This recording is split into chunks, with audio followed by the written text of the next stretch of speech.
have their state. Let them call it Jordan Palestine. We're talking with Rabbi Meir Kahane, and now it's your opportunity to talk with him.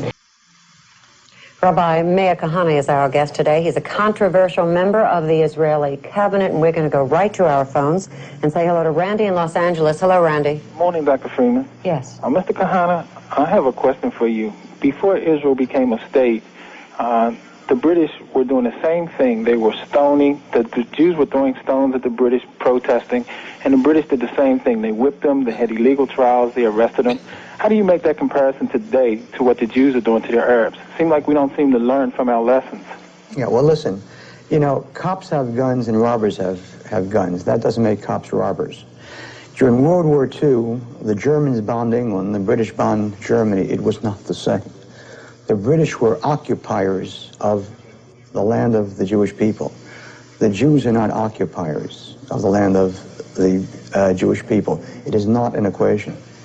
We'll go on now to Nadim from Yonkers. Nadim? Rabbi, I'd like to ask you a question. How could a religious man of your stature continue to oppress Palestinians in the same way the Nazis oppressed the Jewish people during World War II? You know, I just love that kind of question. You people tried to kill us in the 1920s. In one day in 1929, you murdered 67 Jews in Hebron. What was bothering you then? The Jewish state? It didn't exist. The Israeli army? It didn't exist. Kahane? He wasn't born. You murdered 510 Jewish men, women, and children between 1936 and 38. What was bothering you then? The occupied territories of 67? You started 3 wars with us, and you lost, and now you cry. If you hadn't started the wars with us, you would have had a Palestine a long, long time ago. We'd have been living together, side by side.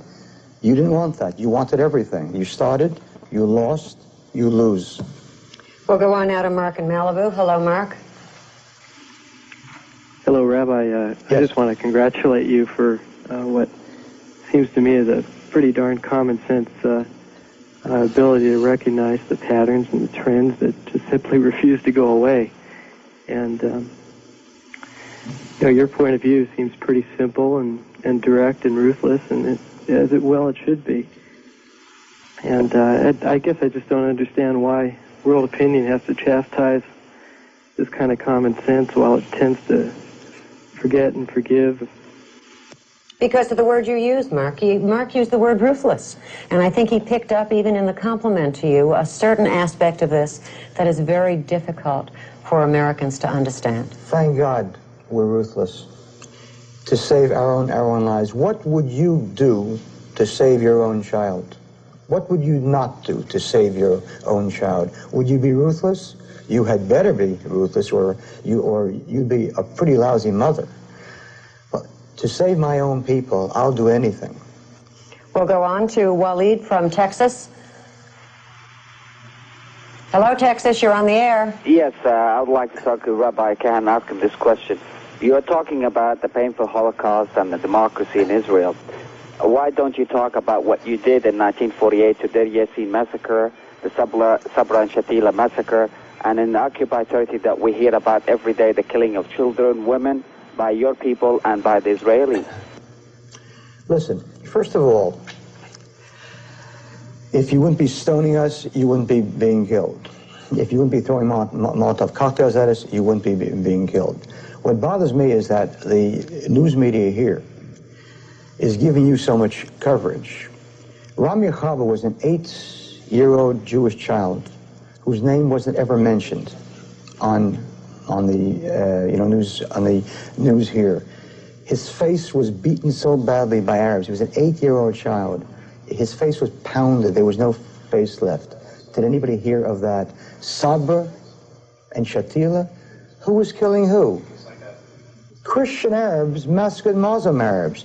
You want us to live in coexistence between Jews and Arabs? I'm waiting for Arabs to live with Arabs together in Lebanon.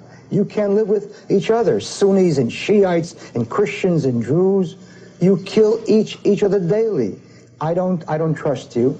I don't believe you. We'll go on now and say hello to Andrea in Texas. Hello, Andrea. Yes, thank you. First, I'd like to say that I don't accept the guilt trip this man is trying to lay on all of us for the Holocaust. But the main point that I would like to make is I find his attitude of take us or leave us very strange indeed.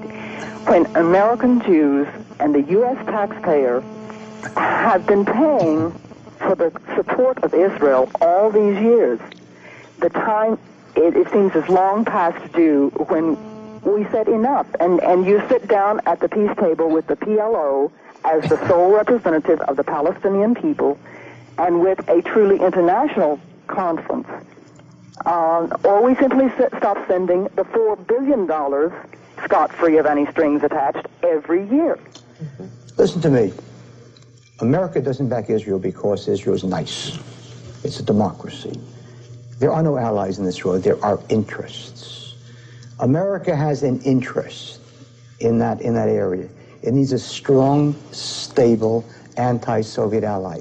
It has a big choice, Israel or Abu Dhabi or Oman or Kuwait. You don't do us favors. Anytime America doesn't want the Haifa naval base for its 6th Fleet or the Negev for a storing grounds for tons of U.S. weapons to be used in case of war there. Anytime you don't want us to fly the F-16s in real combat and show you what is wrong with them, anytime you don't want an ally, cut off the money. Don't do us favors. In fact, in my platform, we call for a cutoff of all economic aid to Israel. You're not helping us with it. We are a junkie that gets its annual fix. It prevents us from dealing with our economic problems. I don't want economic aid.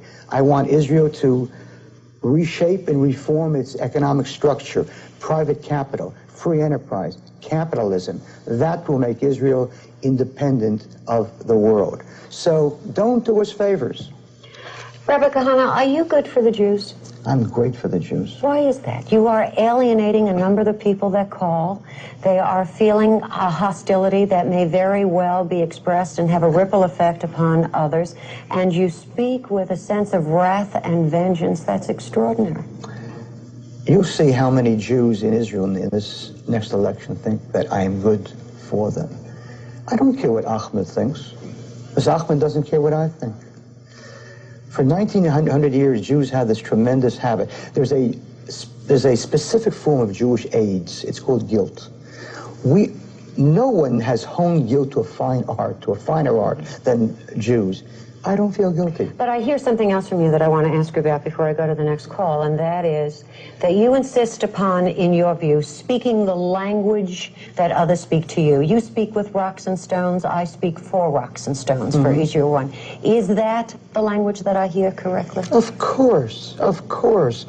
I want the world to beat its swords into plowshares. But when my enemy has a sword, I am not going to have a plowshare. It's that simple. Edwina from Los Angeles with us now. Hello, Edwina. Yes, hello. Rabbi, I would like to know, what is your issue, what is your stand on the apartheid issue of South Africa, since Israel does support the Apartheid regime by sending weapons there? First of all, I think it's a terrible concept, a terrible social concept, a political concept. Anything based upon racial differences is terrible. Having said that, the African National Congress is openly anti-Israel, openly pro-PLO. I have no intention of doing anything to make sure that a government takes power in that country which will join the UN, be one more Jew-hating country, anti-Israel country. No way. I say a plague on both their houses, both the whites and the blacks there. I want to thank you for being with us today. I'm sure that we'll have lots to talk about over dinner. And we appreciate your comments and your candor.